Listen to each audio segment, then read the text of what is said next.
today we talk about how can you fix that problem you have on your OfferUp. So all you have to do, just click here on settings here.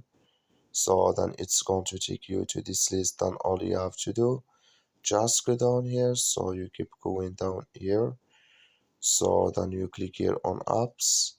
Then you come to apps list here. In here, can you looking for OfferUp, or just click here on search. In here, add OfferUp. Then you click on it. It's going to show for you.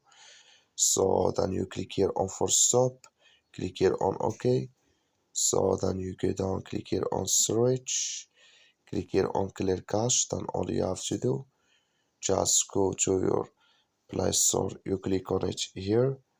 So then here, add here. So here can you looking for, so here for OfferUp, it's going to show for you like this. Then you will find here update, click on it, and it's going to so it's going to work with you. That's all you have to do. Thank you for watching. Don't forget to support us by like and subscribe.